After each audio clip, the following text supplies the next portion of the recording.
Jebakan warung gaib Alas Roban. Penemuan warung misterius di tengah hutan. Raka mengendarai truk logistik melewati Alas Roban. Jarum jam menunjukkan pukul 2 pagi. Hujan turun sangat deras. Jarak pandang hanya 5 meter ke depan. Perut Raka terasa sangat lapar. Dia butuh kopi untuk mengusir kantuk. Samping kiri jalan terlihat cahaya lampu kuning. Sebuah warung kayu berdiri tegak di sana. Padahal area itu biasanya hanya hutan lebat. Raka memarkirkan truk di bahu jalan. Dia melompat turun dan merapatkan jaket hitamnya. Nama warung itu tidak ada. Hanya ada papan kayu tua tanpa tulisan. Raka masuk ke dalam. Suasana warung sangat sepi. Hanya ada kepulan asap rokok dari sudut ruangan. Seorang pria tua duduk diam di sana. Raka memesan nasi rames dan kopi hitam. Pelayan wanita muncul dari balik tirai lusuh. Wajahnya sangat pucat. Dia tidak bicara sama sekali. Gerakannya kaku seperti boneka kayu. Raka mulai merasa ada yang aneh. Suasana di dalam warung sangat dingin. Padahal tidak ada kipas angin atau AC. Raka memperhatikan sekeliling ruangan. Dinding warung penuh dengan foto hitam putih. Foto itu menampilkan orang-orang dengan tatapan kosong. Meja kayu tempat Raka duduk terasa sangat lembab. Ada bau tanah basah yang menyengat. Raka mencoba mengabaikan rasa takutnya. Dia mulai menyuap nasi ke mulutnya. Rasa makanannya sangat hambar. Teksturnya terasa kasar seperti pasir. Dia meminum kopinya dengan cepat. Kopi itu terasa pahit dan amis. Raka melihat ke arah luar jendela. Truk miliknya terlihat samar di kegelapan. Tiba-tiba lampu truk menyala sendiri. Raka terkejut dan berdiri dari kursi. Dia melihat pria tua di sudut ruangan tersenyum. Gigi pria itu hitam dan runcing. Raka segera merogoh saku untuk membayar. Dia meletakkan uang 50.000 di meja. Pelayan wanita tadi mengambil uang itu. Tangannya terasa sangat dingin seperti es. Raka tidak menunggu kembalian. Dia langsung lari menuju truk. Mesin truk sulit menyala. Raka terus memutar kunci kontak dengan panik. Dia melihat ke arah warung melalui kaca spion. Warung itu mulai terlihat kabur. Cahaya lampu kuning perlahan berubah merah. Raka akhirnya berhasil menyalakan mesin. Dia menginjak gas sedalam mungkin. Truk melaju kencang meninggalkan tempat itu. Setelah 1 kilometer dia menoleh ke belakang. Hanya ada kegelapan total di sana. Tidak ada cahaya lampu atau bangunan sama sekali. Raka berkeringat dingin meskipun cuaca hujan. Dia menyentuh saku celananya. Ada sesuatu yang mengganjal di sana. Dia mengambil benda itu. Ternyata itu adalah daun kering yang layu. Padahal tadi dia menyimpan kembalian uang kertas. Raka menyadari dia baru saja masuk ke dunia lain. Alas Roban bukan tempat sembarangan bagi sopir. Dia berjanji tidak akan berhenti sembarangan lagi. Perjalanan menuju Semarang masih sangat jauh. Teror warung gaib itu terus membayangi pikirannya. Menu makanan yang berubah menjadi tanah. Raka memacu truknya dengan napas terengah-engah. Jantungnya berdegup sangat kencang. Dia merasa perutnya mual secara tiba-tiba. Rasa lapar tadi hilang berganti rasa sakit luar biasa. Perut Raka terasa seperti terisi batu tajam. Dia terpaksa menghentikan truk di pom bensin terdekat. Jaraknya sekitar 5 kilometer dari lokasi warung tadi. Cahaya lampu pom bensin membuatnya sedikit tenang. Raka segera berlari menuju toilet. Dia memuntahkan semua isi perutnya di wastafel. Raka terbelalak melihat apa yang keluar dari mulutnya. Bukan nasi rames atau kopi hitam yang dia lihat. Wastafel itu penuh dengan tanah kuburan yang basah. Ada potongan akar pohon dan cacing tanah kecil menggeliat. Raka berteriak ketakutan sambil terus berkumur. Mulutnya terasa sangat pahit dan berpasir. Dia menyadari bahwa makanan di warung tadi adalah ilusi gaib. Raka membasuh wajahnya berkali-kali. Dia melihat ke arah cermin di depan wastafel. Bayangan pelayan wanita pucat muncul sekilas di belakangnya. Raka menoleh cepat namun ruangan itu kosong. Dia merasa sedang diawasi oleh ribuan mata dari kegelapan. Dia keluar dari toilet dengan kaki gemetar. Raka menghampiri petugas pom bensin yang sedang berjaga. Petugas itu bernama Satrio. Raka menceritakan kejadian di warung kayu tadi. Satrio mendengarkan dengan wajah serius. Dia mengajak Raka duduk di kursi depan kantor. Satrio menjelaskan bahwa Raka bukan korban pertama. Banyak sopir luar kota terjebak di warung tersebut. Warga lokal menyebutnya sebagai warung penyesatan. Makanan di sana sebenarnya adalah bangkai atau tanah. Makhluk penghuninya mencari tumbal untuk memperkuat energi hutan. Satrio memberikan segelas air putih hangat kepada Raka. Raka meminum air itu perlahan untuk menetralkan perutnya. Dia teringat pada bungkusan nasi yang dia beli untuk cadangan. Bungkusan itu masih ada di dalam kabin truk. Raka mengajak Satrio untuk melihat bungkusan tersebut. Mereka berdua berjalan menuju truk logistik Raka. Bau busuk menyengat keluar dari sela-sela pintu truk. Raka membuka pintu dan mengambil bungkusan kertas coklat itu. Bungkusan itu sangat berat dan terasa dingin. Saat dibuka isinya adalah gumpalan tanah merah pekat. Di tengah tanah itu terdapat tengkorak tikus yang masih segar. Satrio menyuruh Raka segera membuang bungkusan itu ke selokan. Tanah merah itu adalah simbol ikatan dengan penunggu alas roban. Jika disimpan maka Raka akan terus dihantui sepanjang jalan. Raka melemparkan bungkusan itu menjauh dari kendaraannya. Raka kembali masuk ke dalam kabin truknya. Dia melihat jam di dashboard menunjukkan pukul 3 pagi. Udara di dalam kabin masih terasa sangat lembab. Dia menemukan sehelai rambut putih panjang di jok penumpang. Rambut itu milik pria tua di sudut warung tadi. Raka membuang rambut itu keluar jendela dengan jijik. Dia merasa teror ini belum benar-benar berakhir. Alas roban seolah enggan melepaskan mangsanya begitu saja. Satrio mengingatkan Raka agar tidak menoleh ke belakang. Apapun suara yang terdengar di kaca belakang harus diabaikan. Raka mengangguk dan berterima kasih kepada Satrio. Dia menyalakan mesin truk dan mulai bergerak pelan. Jalanan di depan masih sangat sunyi dan gelap. Raka menggenggam kemudi dengan sangat erat hingga kuku jarinya putih. Dia harus bertahan sampai sinar matahari muncul di ufuk timur. Sosok pelayan tua berambut putih. Raka melanjutkan perjalanan keluar dari pom bensin. Kabut tebal mulai turun menyelimuti aspal alas roban. Kecepatan truk tidak lebih dari 40 km per jam. Pandangan Raka terfokus pada marka jalan yang mulai pudar. Tiba-tiba dia melihat sosok di tengah jalan. Seorang pria tua berdiri membelakangi truk. Pria itu memakai baju lurik kumal dan memiliki rambut putih panjang. Raka menginjak rem sekuat tenaga hingga ban truk berdecit.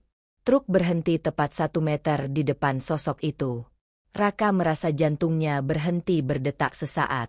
Pria tua itu adalah orang yang duduk di sudut warung tadi. Pria itu berbalik perlahan dengan gerakan yang tidak alami. Lehernya berbunyi kretek seperti tulang patah. Wajahnya tidak memiliki mata, hanya lubang hitam yang dalam. Rambut putihnya menjuntai hingga menyentuh aspal. Pria itu membawa sebuah baki kayu tua di tangannya. Raka mencoba memundurkan truk tapi tuas transmisi terkunci. Mesin truk mendadak mati total tanpa sebab. Suasana menjadi sangat hening dan mencekam. Pria tua itu berjalan mendekati pintu pengemudi. Setiap langkahnya meninggalkan jejak kaki berwarna hitam pekat. Raka segera mengunci semua pintu truk dari dalam. Dia meringkuk di kursi sambil terus membaca doa. Pria tua itu mengetuk kaca jendela dengan kuku panjangnya. Bunyi ketukan itu terdengar seperti benturan batu. Pria tua itu mengangkat baki kayu yang dia bawa. Di atas baki ada sebuah piring berisi jantung hewan yang masih berdenyut. Pria itu mengisyaratkan Raka untuk mengambilnya sebagai ganti uang. Raka menggelengkan kepala dengan tubuh gemetar hebat. Dia teringat peringatan Satrio untuk tidak merespons apapun. Pria tua itu mulai tertawa melengking tinggi. Suaranya menembus kaca truk dan menyakiti telinga Raka. Raka menutup telinga dengan kedua tangannya. Dia melihat rambut putih pria itu mulai merambat masuk. Rambut itu masuk melalui celah kecil di jendela truk. Rambut putih itu bergerak seperti ular mencari mangsa. Raka mengambil korek api dari dashboard truk. Dia menyulut ujung rambut itu dengan api. Rambut itu terbakar dan mengeluarkan bau daging busuk. Pria tua di luar berteriak kesakitan dengan suara menggelegar. Raka segera mencoba menghidupkan mesin truk kembali. Mesin menderu dan menyala pada percobaan ketiga. Dia langsung menginjak gas tanpa mempedulikan sosok di depan. Truk menabrak pria tua itu tapi tidak terasa ada benturan.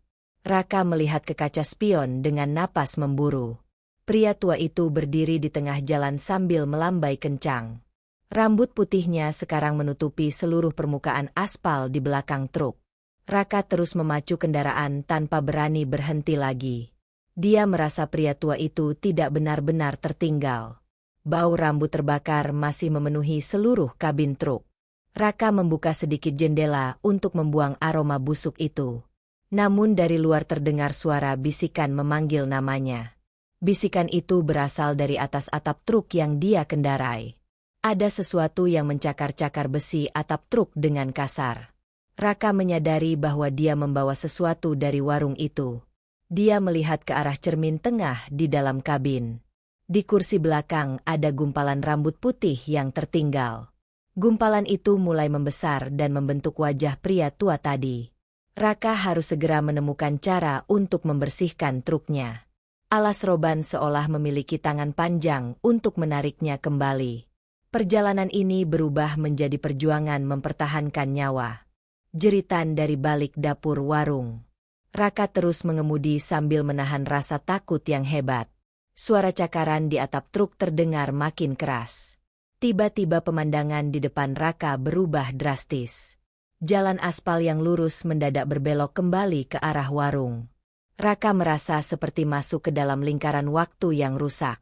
Truk miliknya berhenti tepat di depan warung kayu tadi.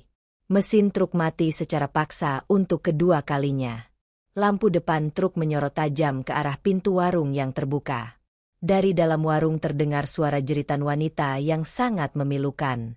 Suara itu bukan suara pelayan pucat yang Raka temui sebelumnya. Jeritan itu terdengar seperti manusia asli yang sedang disiksa.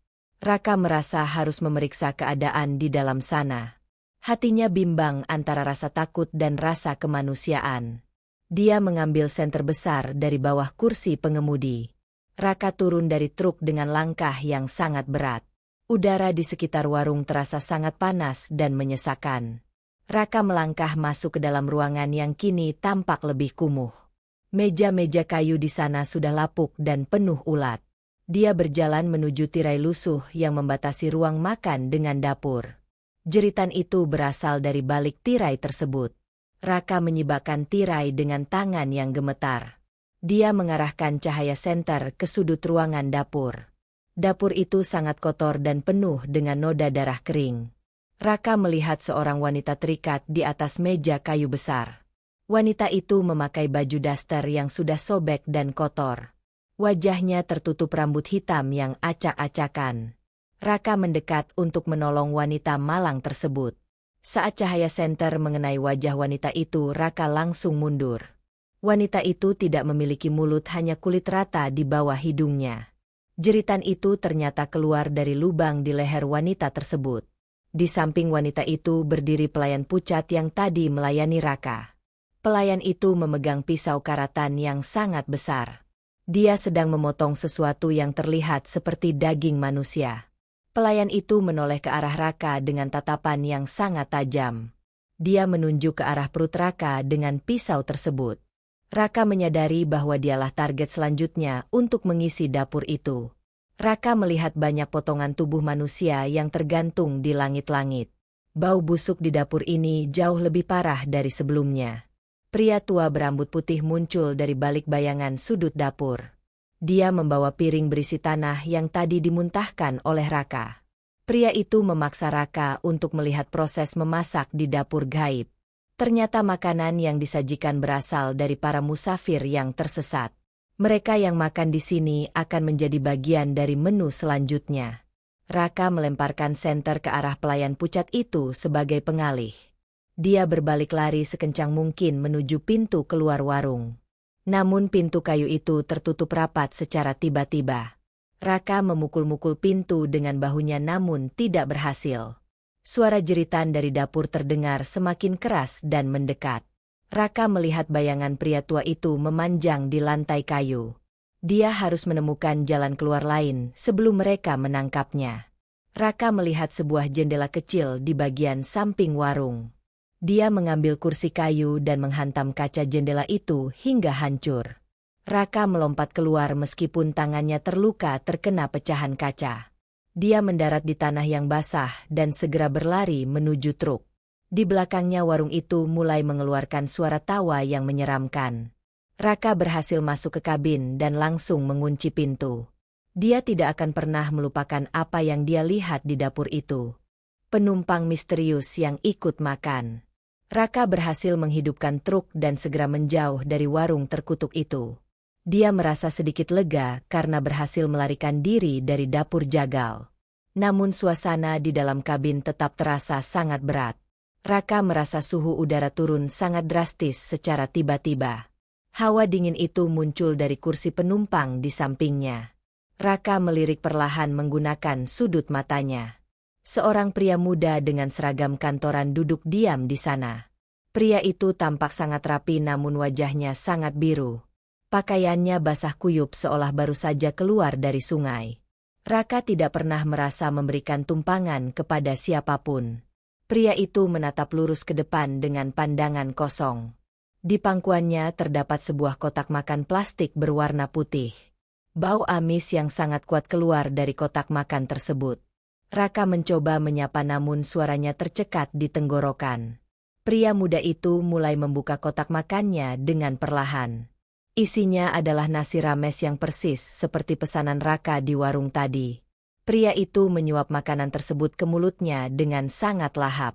Setiap kali dia mengunyah terdengar suara tulang yang remuk. Raka melihat nasi itu berubah menjadi belatung putih yang menggeliat. Belatung-belatung itu jatuh ke lantai truk dan merayap ke arah kaki Raka.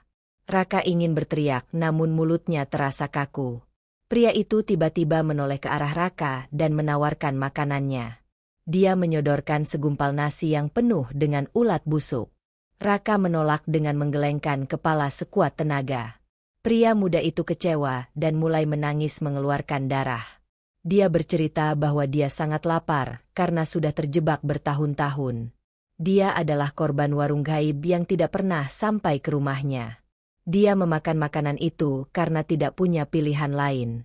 Raka menyadari bahwa penumpang ini adalah manifestasi dari para korban dapur warung. Pria itu mulai mencengkeram lengan kiri Raka dengan tangan yang licin. Cengkeramannya sangat kuat dan membuat kulit Raka terasa terbakar. Pria itu meminta Raka untuk menemaninya makan selamanya di alas roban. Dia tidak ingin kesepian lagi di tengah hutan yang gelap ini. Raka mencoba melepaskan tangannya sambil terus fokus mengemudi di jalanan berliku. Raka melihat sebuah masjid besar di pinggir jalan depan sana. Dia tahu bahwa makhluk halus biasanya takut dengan tempat ibadah.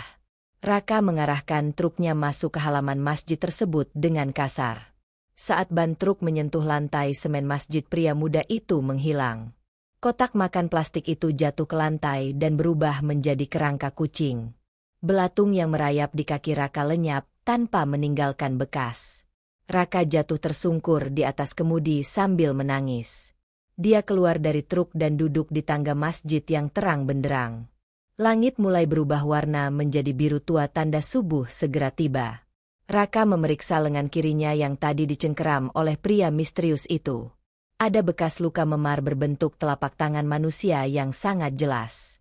Luka itu berwarna keunguan dan terasa sangat perih saat disentuh. Raka merasa beruntung bisa menemukan tempat suci ini tepat pada waktunya. Keanehan waktu yang berhenti berputar. Raka duduk di tangga masjid sambil menunggu azan subuh. Dia terus menatap jam tangan analog miliknya. Jarum jam menunjukkan pukul 4:10. Namun keanehan terjadi saat dia menunggu sangat lama. Jarum jam itu tidak bergerak satu detik pun. Raka menggoyangkan tangannya namun jarum tetap diam. Dia melihat jam di dashboard truk miliknya. Angka di sana juga menunjukkan waktu yang sama persis. Dunia di sekitar Raka seolah berhenti berputar secara tiba-tiba. Suara jangkrik yang tadi ramai mendadak hilang. Daun pohon jati di sekitar masjid tidak bergerak sedikit pun. Raka merasa seperti berada di dalam sebuah foto yang membeku. Dia mencoba mencari pengurus masjid namun tidak ada orang. Masjid itu sangat megah tetapi terasa hampa tanpa suara. Raka kembali ke jalan raya di depan masjid. Dia melihat sebuah bus melaju namun gerakannya sangat lambat. Bus itu tampak menggantung di udara seperti rekaman video yang rusak. Raka menyadari bahwa dia masih berada dalam pengaruh alas roban. Warung gaib itu tidak hanya mengambil uang tetapi juga mencuri waktunya. Dia terjebak dalam dimensi antara hidup dan mati. Raka mencoba berteriak memanggil bantuan namun suaranya tidak keluar. Udara di sekitarnya terasa tebal dan sulit untuk dihirup. Dia melihat bayangan hitam besar melintas di atas aspal. Bayangan itu bergerak sangat cepat kontras dengan lingkungan yang diam. Raka kembali masuk ke dalam truk dengan perasaan putus asa. Dia mencoba menyalakan radio untuk memecah keheningan. Radio itu hanya mengeluarkan suara statis yang sangat bising. Di sela suara statis terdengar suara pelayan wanita tadi. Dia membisikkan bahwa waktu Raka sudah habis di dunia nyata. Raka melihat ke arah kaca spion tengah sekali lagi. Angka kilometer di truknya mulai berjalan mundur dengan cepat. Truk itu seolah dipaksa kembali ke masa lalu. Raka mengambil sebuah kompas dari laci dashboard. Jarum kompas berputar gila-gilaan tidak menentu. Hal ini menunjukkan adanya medan magnet gaib yang sangat kuat. Raka teringat pesan Satrio tentang kekuatan pikiran. Dia harus fokus pada satu tujuan yaitu keluar dari hutan. Raka memejamkan mata dan membayangkan wajah keluarganya di rumah. Dia menolak untuk percaya bahwa waktunya telah berhenti di sini. Dia mulai menginjak pedal gas truknya dalam kondisi mesin mati. Secara ajaib mesin truk menderu sangat keras saat Raka fokus. Cahaya putih terang muncul dari arah depan menghantam kaca depan. Raka merasa kepalanya sangat pusing dan pandangannya mengabur. Tiba-tiba suara azan subuh terdengar sangat nyata di telinganya. Jarum jam di tangannya mulai bergerak kembali dengan normal. Suasana hening tadi berubah menjadi suara alam yang segar. Kabut tebal yang menyelimuti jalan mulai terangkat perlahan. Raka melihat ke arah jam dan sekarang sudah pukul 5 pagi. Dia menyadari bahwa dia baru saja melewati ujian waktu gaib. Dimensi warung itu mencoba mengurungnya dalam keabadian yang gelap. Dia segera memacu truknya meninggalkan area masjid tersebut. Dia tidak ingin menunggu 1 menit pun lagi di alas roban. Jalanan mulai terlihat lebih terang karena sinar matahari mulai muncul. Namun Raka merasa ada sesuatu yang berbeda dengan dirinya sekarang. Cahaya obor yang menyesatkan sopir. Matahari seharusnya sudah terbit pada pukul 5:30 pagi. Namun langit alas roban kembali berubah menjadi gelap gulita. Raka merasa terjebak dalam malam yang tidak kunjung usai. Jarak pandang kembali menyempit hingga hanya menyisakan 2 meter. Lampu jauh truk Raka tidak mampu menembus kegelapan yang pekat ini. Tiba-tiba di pinggir jalan muncul deretan cahaya kuning kemerahan. Cahaya itu berasal dari puluhan obor yang tertancap di tanah. Obor-obor itu membentuk jalur baru yang menyimpang dari jalan aspal. Raka melihat papan penunjuk jalan bertuliskan arah keluar hutan. Dia merasa lega dan segera memutar setir mengikuti jalur obor tersebut. Jalan itu berupa tanah padat yang dikelilingi pohon jati raksasa. Raka tidak menyadari bahwa jalur obor itu membawanya masuk lebih dalam. Suasana semakin sunyi dan udara berubah menjadi sangat panas. Bau belerang mulai tercium kuat masuk ke dalam kabin truk. Raka melihat sosok-sosok bayangan hitam berdiri di balik setiap obor. Bayangan itu memegang tongkat dan memakai jubah kain kafan kusam. Mereka tidak bergerak sama sekali saat truk Raka melintas di depan mereka. Raka mulai merasa ada yang salah dengan jalur alternatif ini. Dia mencoba melihat peta navigasi di ponsel miliknya. Namun layar ponsel hanya menampilkan gambar warung kayu yang terbakar. Raka tersentak dan menyadari bahwa cahaya obor ini adalah jebakan baru. Cahaya obor itu mulai bergerak mengikuti arah truk Raka melaju. Mereka seolah menggiring truk menuju ke sebuah jurang yang sangat dalam. Raka melihat di ujung jalan ada cahaya lampu kuning yang sangat terang. Itu adalah cahaya dari warung gaib yang sebelumnya dia hindari. Warung itu kini muncul tepat di tengah jalur yang dia lalui. Pelayan wanita dan pria tua berambut putih berdiri di depan pintu. Mereka masing-masing memegang satu obor besar dengan api berwarna hijau. Raka segera menginjak rem namun truknya justru melaju semakin kencang. Rem truk blong secara tiba-tiba dan tidak bisa dikendalikan sama sekali. Dia melihat bayangan hitam di pinggir jalan mulai tertawa dengan keras. Suara tawa mereka menyerupai suara burung gagak yang sedang berpesta. Raka teringat pesan Satrio tentang cahaya yang menyesatkan di alas roban. Dia harus mematikan semua lampu truk agar ilusi itu menghilang dari pandangan. Raka mematikan lampu depan dan lampu kabin truknya secara total. Dia membiarkan dirinya berada dalam kegelapan yang paling murni. Saat lampu mati, suara tawa dan cahaya obor itu menghilang seketika. Raka hanya mengandalkan insting dan suara gesekan ban di atas tanah. Dia merasakan truknya menghantam sesuatu yang keras dan terguling ke samping. Raka tidak sadarkan diri saat tubuhnya terbentur keras ke pintu truk. Semuanya menjadi gelap dan sunyi di tengah hutan jati tersebut. Hilangnya warung saat matahari terbit. Raka membuka matanya perlahan. Kepalanya terasa sangat berat dan pening. Dia menyadari posisi tubuhnya terjepit di antara kursi dan kemudi. Truk miliknya terperosok ke dalam parit dangkal di pinggir jalan. Raka merangkak keluar melalui kaca depan yang sudah pecah berantakan. Dia melihat ke arah langit yang mulai berubah menjadi jingga terang. Matahari pagi akhirnya muncul di balik bukit alas roban. Sinar hangatnya mulai menyentuh kulit Raka yang pucat. Raka berdiri sambil memegangi bahunya yang terasa sangat linu. Dia melihat ke arah depan di mana jalur obor tadi berada. Jalan tanah yang sempit itu kini sudah hilang tanpa bekas. Di depannya hanya ada semak berduri dan pepohonan jati yang sangat rapat. Raka menoleh ke samping mencari keberadaan warung kayu misterius itu.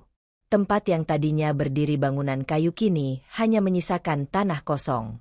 Tidak ada bekas pondasi atau sisa kayu bangunan sedikit pun di sana. Hanya ada satu hal yang tersisa di atas tanah kosong tersebut. Sebuah piring keramik tua yang pecah menjadi dua bagian.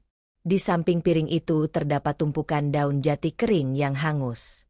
Raka mendekat untuk memastikan apa yang dia lihat dengan matanya sendiri. Dia menemukan uang 50.000 miliknya tertindih oleh batu hitam. Uang itu masih utuh namun permukaannya tertutup lendir berwarna hijau. Raka tidak berani menyentuh uang itu dan membiarkannya tetap di sana. Suara mesin mobil lain terdengar dari kejauhan di jalur aspal. Sebuah mobil patroli polisi mendekat dan berhenti di dekat truk Raka. Dua orang petugas turun dengan wajah penuh rasa heran dan cemas. Mereka bertanya bagaimana bisa truk Raka sampai ke titik yang sangat jauh ini. Petugas itu menjelaskan bahwa area ini adalah wilayah terlarang bagi kendaraan besar. Tidak ada jalan masuk untuk truk menuju lokasi tempat Raka sekarang berdiri. Raka hanya terdiam karena tidak tahu harus menjelaskan dari mana. Raka melihat salah satu petugas menemukan sesuatu di dekat ban truk. Petugas itu mengambil sebuah kain putih kumal yang tersangkut di as roda. Kain itu adalah potongan baju lurik milik pria tua berambut putih tadi. Namun saat terkena sinar matahari langsung kain itu berubah menjadi debu. Raka menyadari bahwa makhluk-makhluk itu hanya kuat saat kegelapan berkuasa. Matahari adalah akhir dari kekuasaan warung gaib yang menyesatkan para pengemudi. Semua teror malam itu seolah lenyap tersapu oleh cahaya fajar yang terang. Petugas polisi membantu Raka untuk duduk di pinggir jalan raya utama. Raka melihat ke arah kilometer jalan yang terpasang di dekat tiang listrik. Dia berada di kilometer yang sama saat dia pertama kali melihat warung itu. Ternyata selama semalam penuh dia hanya berputar-putar di area yang sama. Truknya tidak pernah benar-benar melaju jauh menuju kota Semarang yang dituju. Warung gaib itu telah mencuri waktu dan energinya dalam lingkaran setan yang sempurna. Raka merasa sangat lelah secara fisik dan mental setelah kejadian semalam. Teror bayangan setelah keluar dari alas roban. 2 minggu telah berlalu sejak kejadian di alas roban. Raka sudah kembali ke rumahnya di pinggiran kota. Dia memutuskan untuk mengambil cuti panjang dari pekerjaannya. Namun ketenangan yang dia harapkan tidak kunjung datang. Raka merasa ada sesuatu yang ikut pulang bersamanya di dalam truk itu. Rumahnya yang biasanya hangat kini terasa dingin dan lembab. Bau tanah basah sering tercium di dalam kamar tidurnya secara tiba-tiba. Raka mulai merasa diawasi oleh sesuatu yang tidak terlihat. Setiap kali Raka bercermin dia melihat kejanggalan pada pantulannya sendiri. Bayangannya di cermin seringkali bergerak lebih lambat dari gerakannya. Mata bayangannya terlihat lebih gelap dan tidak memiliki binar kehidupan. Raka teringat pada bekas luka memar di lengan kirinya. Luka itu tidak kunjung sembuh meskipun sudah diberi obat dokter. Memar itu justru semakin menghitam dan menyerupai tekstur kulit kayu tua. Raka menyadari bahwa sentuhan pelayan warung itu meninggalkan tanda permanen. Suatu malam Raka sedang duduk sendirian di ruang tamu rumahnya. Dia mendengar suara ketukan di pintu depan dengan pola yang sangat pelan. Ketukan itu terdengar persis seperti suara kuku di kaca jendela truknya dulu. Raka tidak berani membuka pintu dan hanya mengintip dari lubang kunci. Di luar sana tidak ada orang sama sekali di teras rumah. Namun di lantai teras terdapat jejak kaki basah yang mengarah ke pintu. Jejak itu berupa tanah merah yang masih segar dan berbau busuk. Raka masuk ke dapur untuk mengambil air minum untuk menenangkan diri. Dia melihat piring makan di atas meja tiba-tiba terisi oleh daun jati. Di tengah daun itu terdapat segumpal tanah yang menyerupai bentuk jantung. Raka segera membuang piring itu ke tempat sampah dengan tangan gemetar. Dia menyadari bahwa warung gaib itu belum melepaskan ikatan dengannya. Makhluk-makhluk itu terus menagih janji transaksi yang belum selesai semalam itu. Mereka menginginkan kehadiran Raka kembali ke dalam hutan jati tersebut. Raka memutuskan untuk menemui seorang pemuka agama di kampungnya. Dia menceritakan semua detail kejadian tentang warung dan menu makanan tanah itu. Pemuka agama itu menjelaskan bahwa Raka sudah memakan sebagian dari energi hutan. Jiwa Raka sekarang memiliki jangkar yang tertanam di wilayah alas roban tersebut. Satu-satunya cara adalah dengan melakukan pembersihan diri dan mengembalikan benda gaib. Raka teringat akan daun jati yang berubah menjadi uang di saku celananya. Dia belum membuang daun itu karena takut akan konsekuensi yang lebih buruk. Raka melakukan ritual pembersihan sesuai arahan dengan penuh keyakinan. Dia membakar sisa daun kering dan membuang abunya ke sungai yang mengalir. Saat abu itu menyentuh air, suara tawa melengking terdengar untuk terakhir kalinya. Udara dingin di dalam rumah Raka perlahan menghilang dan berganti hangat. Bekas memar di lengannya mulai memudar dan rasa sakitnya hilang seketika. Raka merasa beban berat yang selama ini menekan pundaknya telah terangkat. Dia akhirnya benar-benar bebas dari cengkeraman gaib alas roban. Kini Raka sudah kembali bekerja, namun dia tidak pernah mau melewati alas roban. Dia lebih memilih memutar jalan sejauh puluhan kilometer demi keselamatan jiwanya. Dia selalu memperingatkan rekan sopir lainnya untuk tidak berhenti di warung tanpa nama.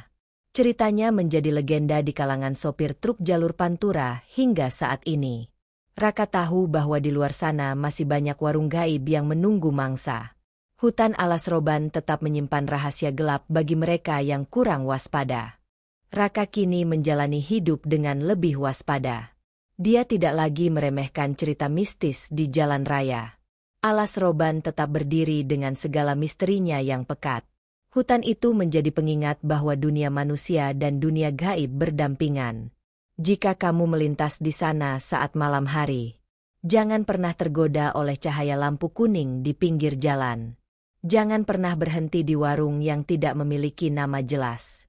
Beberapa pintu menuju alam lain memang sengaja dibiarkan terbuka bagi mereka yang tidak waspada. Tetaplah fokus pada jalan di depan Anda dan jangan pernah menoleh ke belakang.